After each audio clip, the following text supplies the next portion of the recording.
Hey guys, what's up? And welcome back to Let's Play Lane to the Past. So last time we beat Agnaham, I think.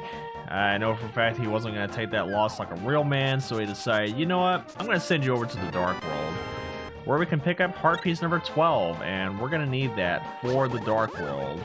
Enemies in this area are way more vicious than the ones we came across previously.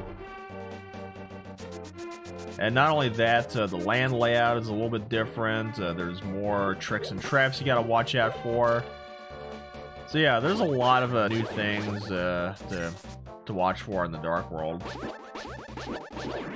Yeah, that guy, even with the Master Sword, he still takes quite a lot of damage there. See, I want to head back this way over towards Zora's Waterfall, but unfortunately that waterfall's nowhere to be found anymore. It's like that's been wiped off the map completely. But the real reason why I wanted to come back over here is, you see this circle of stones? Well, you just throw some inside there, and then what looks like a giant catfish comes out and gets a little pissed off that we woke him up from his nap. But at least he gave us a Quake Medallion, so we can tell us to just piss off. No, but the Quake Medallion can be kind of useful. I mean, all it really does is that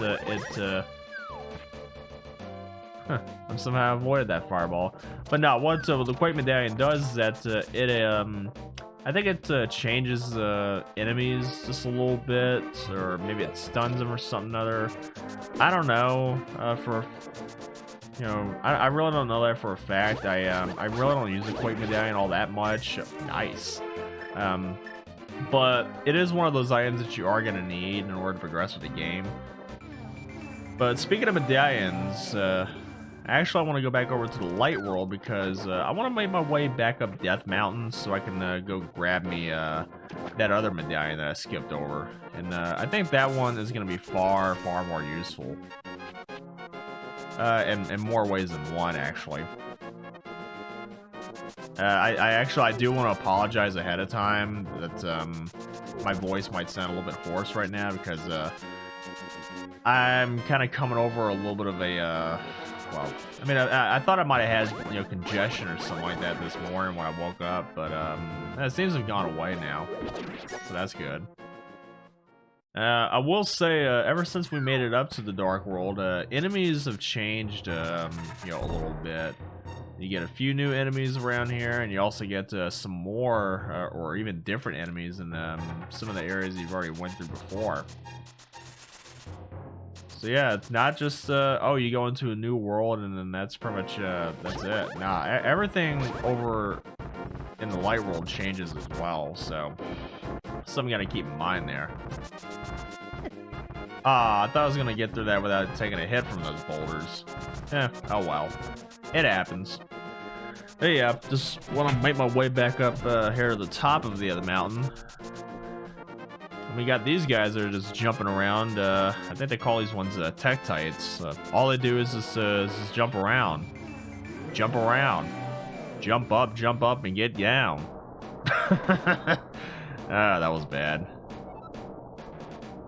Well, define normal, if you would. Yep, I got the Moon Pearl. What do you guys say about that, huh?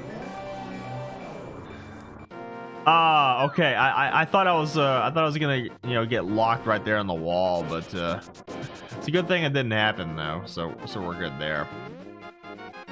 So yeah, we got this tablet with this strange language. I don't know what it's saying. So let's get the Book of Medora and have it translate for us, and we get a really cool looking effect here. Generated by the Ether Medallion, probably one of my favorite magic items in the game. In more ways than one, actually. I mean, yeah, it is a necessary item that you're going to need in order to progress with the game at another point. It's kind of a late game thing, but well, it's kind of later on in the game, but not as late as the Quake Medallion. But we are going to need those two in order to progress. But now, I feel like the Ether Medallion, for me personally, has more use than the Quake does, in that it freezes enemies. It freezes all enemies on screen, or at least enemies that can be frozen. And I will be making you know, some great use of that medallion in the first Dark World dungeon that we'll be going to. And I know you're probably wondering, okay, so how exactly do you get back to the Dark World anyways? Because you left your little teleporter spot up there on top of Death Mountain. Well, that is true. I did leave that up there. But remember what Sam was saying before about how was it whenever you know Agnahem opened up the gates to the Dark World, there's actually a linking point over there at Hyrule Castle. So we're actually gonna head over there and find out. But yeah, the that point that Sam was talking about, well, we just make our way through the front gates, and it'll just take us straight into the Dark World, just like that. We get a fairy in this tree, which I'm gonna need that, because as I said, the Dark World is much harder than the Light World. You got those guys just walking around throwing bombs everywhere. Ironically enough, their weakness is bombs. And apparently that guy got pissed off at me because his buddy decided to throw a bomb at him. I mean, this is gonna be like the worst, you know, the worst practical joke I've ever seen in my life. It's like, I didn't even, you know, do anything to you. I mean, you didn't even lay, you know, sight on me at all. But no, it's like somebody else hits you and then you decide to take it out on me. It's like, what's your fucking problem, guy?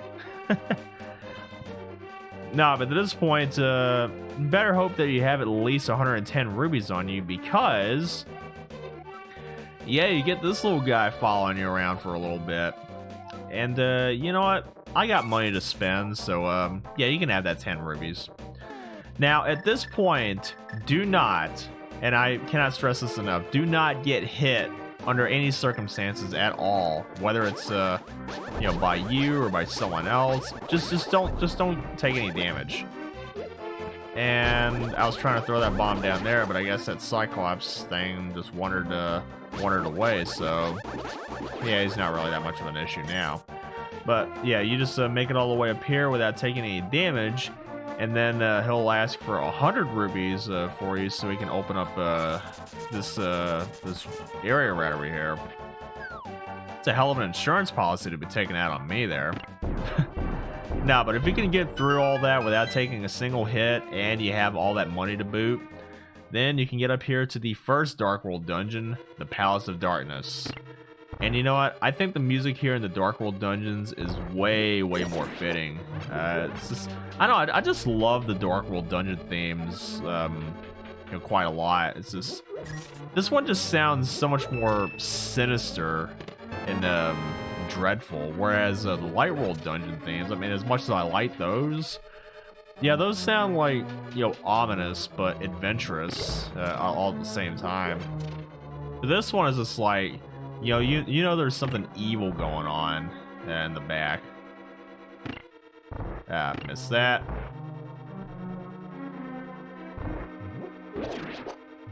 Alright, let's head down here. Yeah, we got these little portals over here on the floor, which is a new thing now. We got another telepathy tile, and apparently Zelda can use those. She's up in Turtle Rock on top of Death Mountain. Well, I don't think I've ever seen that place before, but I will say it's going to be a long time before we actually do get to see that place.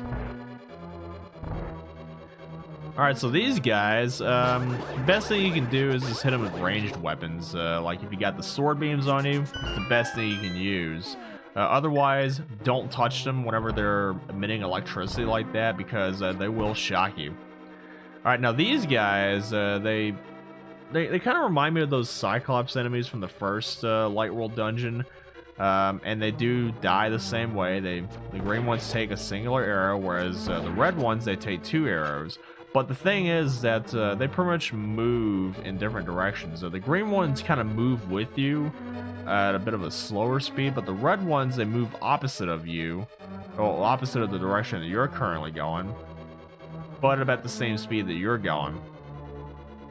But the thing is, if you happen to lock eyes with them, then they'll just start shooting at you.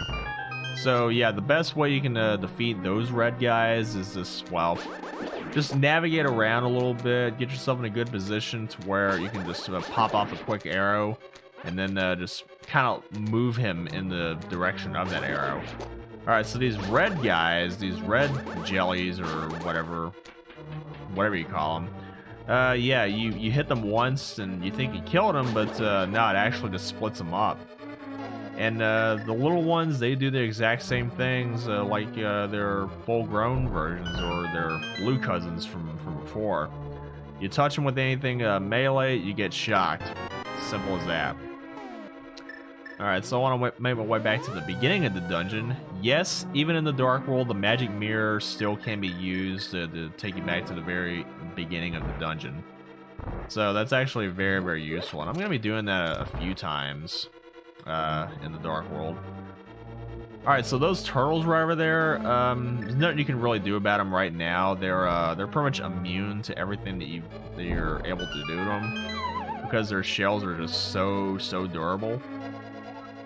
But what I am going to do is I decided I want to blow open a little hole in the floor on that little bridge, and eventually make my way up to this room to where we can get the big key.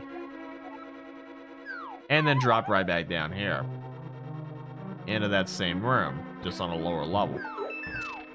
And we can get yet another small key, and well, I'm going to be hanging on to some of these keys. Alright, so just make my way back up here.